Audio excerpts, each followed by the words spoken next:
చిరంజీవి హాస్పిటల్స్‌లో ఫైబ్రాయిడ్‌కి treatment hysterectomy లేకుండా చిన్న సూదితోనే అయిపోతుందని విన్నాను. సో, దీని గురించి వివరిస్తారా? నిజమేనమ్మా. అది చాలా మందికి అవగాహన లేదు.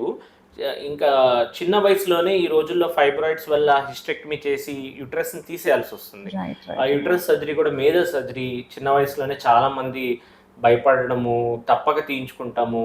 కొంతమంది పిల్లలు లేని వాళ్ళలో కూడా బ్లీడింగ్ ఎక్కువవుతుందని తీసేయాల్సొస్తుంది. ఈ ఫైబ్రాయిడ్స్ బ్లీడింగ్ అవ్వటం వల్ల చాలా ఇబ్బందులు పడుతుంటారు ఆడవాళ్ళలో. సో, అలాంటప్పుడు మనం ఏం చేస్తామంటే దీనికి ఒక అడ్వాన్స్ టెక్నిక్ ఉందమ్మా. యూట్రైన్ ఆర్టరీ ఎంబోలైజేషన్ అంటాం.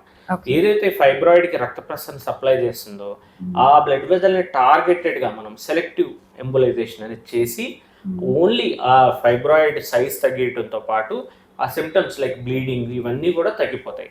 ఈ అడ్వాన్స్ టెక్నిక్ చిన్న సూదితోనే అసలు ఏ కోత ఉండదు, కుట్టు ఉండదు. చేయించుకున్న తర్వాత కూడా వెంటనే నార్మల్ అయిపోతారు. సో, ఈ అడ్వాన్స్ టెక్నిక్‌తో మనం యూట్రస్‌ని కాపాడడమే కాకుండా పెయిన్ లేకుండా వాళ్ళకి సిమ్టమ్స్ కూడా వెంటనే తగ్గడం అనేది జరుగుతుంది. సో, ఇలాంటి అడ్వాన్స్డ్ యూట్రైన్ ఆర్టరీ ఎంబోలైజేషన్ అనేది కూడా మన చిరంజీవి హాస్పిటల్స్‌లో చేస్తున్నాము. చాలామంది హ్యాపీ పేషెంట్స్ ఉన్నారు.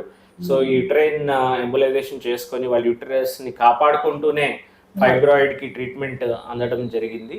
సో, కంపల్సరీగా ఎవరైతే ఫైబ్రాయిడ్ సమస్యతో ఇబ్బంది పడుతున్నారో వాళ్ళకి తప్పనిసరిగా యూట్రైన్ ఆర్టరీ ఎంబోలైజేషన్ అనేది ఒక వరం అనే చెప్పొచ్చు.